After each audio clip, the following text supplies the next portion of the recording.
Greetings. Good afternoon, good morning, whatever time it might be. Welcome to Devil's Lake. I'd like to personally thank each of you for taking time to travel to Devil's Lake today to see firsthand our region's disaster. I was asked to speak on behalf of more of the business community. First of all, my name is Kyle Blanchfield. I, along with my wife, Karn, own and operate Woodland Resort, a lakeside hunting and fishing lodge. Today I also like to recognize my two sons are here, Warren and Landon.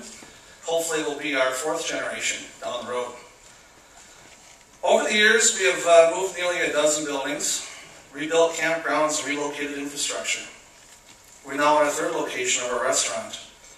Just last year we spent over $200,000 protecting our property. We even had to spend $18,000 to fix a township road that didn't qualify for FEMA assistance.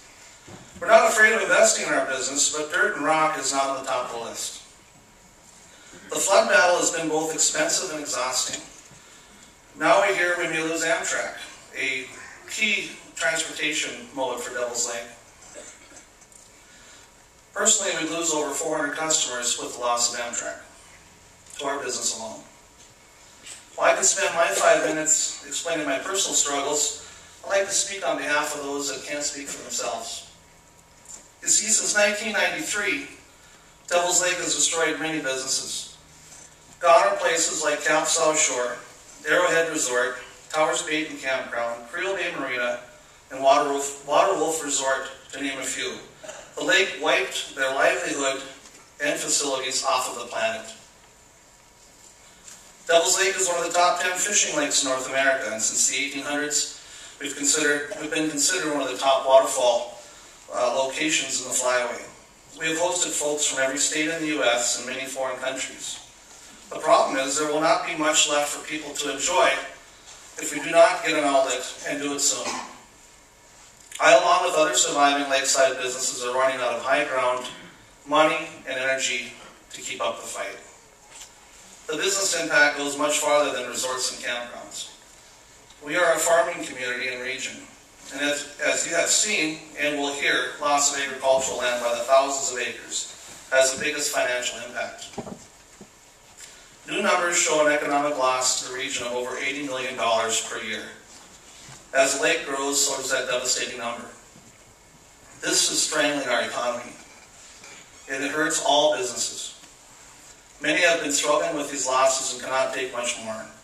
If we sit here and do nothing and let Devil's Lake get to an elevation of 1460, our area becomes a wasteland of water with an unsustainable economy and community. We no longer have time to sit and play the waiting game. We have heard the less than 1% chance the lake will get to this level, or the less than 1% chance the lake will get to that level. In reality, Devil's Lake has proven your statistics are 99% wrong.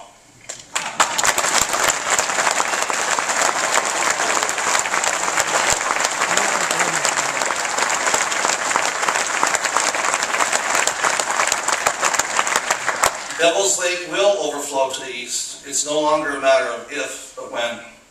When you were elected to your office, or when you were appointed to your position in your respective departments, you were selected by your ability to lead and get things done. We all know that we need an East End outlet. Honestly, I'm tired of hearing this is a difficult situation without easy answers. Folks, nobody said your job is going to be easy. Leadership is not easy.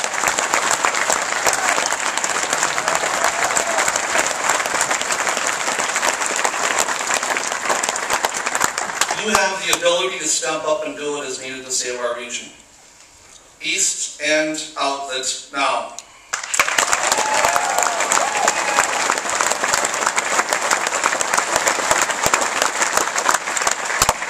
In closing, I'd like to share with you a couple famous quotes to sum things up. First one's from President Harry Truman. Men make history, not the other way around.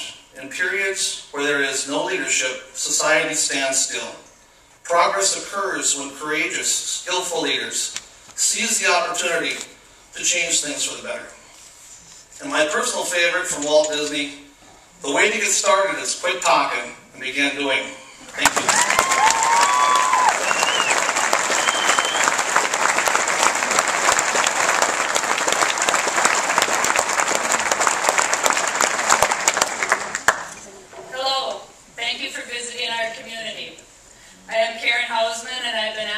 speak on behalf of the farmers.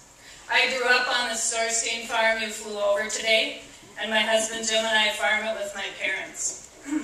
It's your job to know the history of this situation, so I will get right to our point.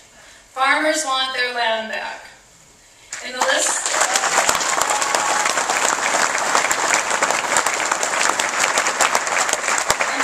of flood facts, if agricultural land is mentioned at all, it's usually like an afterthought. Every foot rise in the lake floods another 10,000 acres. There is no mention of the value of the land or the lost production. This is land people bought and have paid taxes on for 125 years and counting. There would be absolute outrage if a factory building worth $150 million was destroyed by a flood that was preventable. And yet, that describes our land.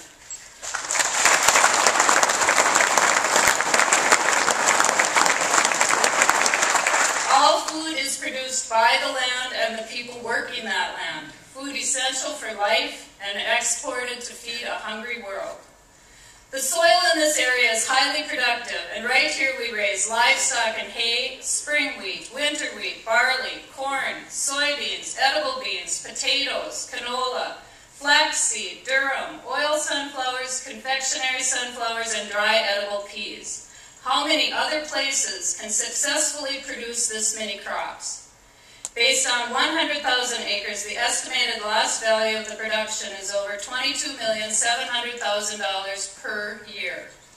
The direct and indirect impact of those losses is estimated at over $83,652,000, and the resulting employment loss is estimated at 530 jobs.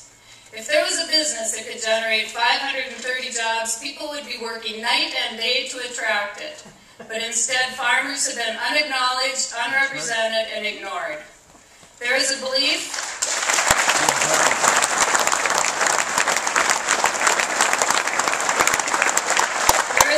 we are being compensated in some way, and we aren't sure where that idea comes from.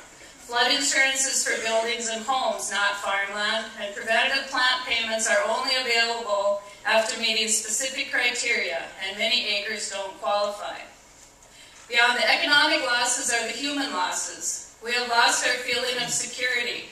I now carry this escape hammer in my car, and I'm especially worried about people with kids in the back seat in car seats trying to escape from a sinking car. Whenever the wind blows, more of our inadequate road systems wash away, and whenever it rains, we hold our breath, wondering what will be left. The anxiety and misery levels are unimaginable. The beauty of our region has been replaced by water, lapping where it doesn't belong, dead trees, farmsteads rotting in standing water, the auctioneer yelling, "Sold," as machinery is sold to replace lost income. Farewell to our children as they scatter for employment when their opportunities here are washed away, and the deafening silence and emptiness of lost hopes and dreams. Besides all these losses, our tax dollars are being used to build dikes, build up roads, including roads acting as dikes, to higher and higher elevations, putting more water on our land. And yet farmers are expected to wait for a natural solution when the Talnakuli reaches its natural outlet level and flows through the Hudson Bay watershed. We understand the duty to protect the infrastructure, but it is wrong to ignore the harm being done to others in the process. How differently would the cost-benefit analysis pencil out if the agricultural losses had been included? Farmers want what legally belongs to them, their land. And when they receive that, it will restore businesses and homes to landowners as well as the operators who rent land. It would restore the roads and railroads that are essential to produce and transport our products to market for our country and exports worldwide. And we would have hope for a future here again. This flooding can be solved, but so far the solutions are only being provided for certain areas. Maybe it's legal, but in our gut we know it's wrong. Now that you've seen the devastation and the potential for even more, how can you continue to ignore the economy of this area? Going forward, every report, every request for funding, discussions and decisions about the future must include input from farmers and the agricultural impact. What is the value of the inundated and inaccessible land? What is the value of the lost production and its impact on the larger economy? How many farmsteads will be lost? How many miles of roads will be affected? And most importantly, how many people will feel betrayed and leave? We have given up our net worth, our ability to make a living, and beyond. We have nothing more to give, and we want our land back. Thank you for your time.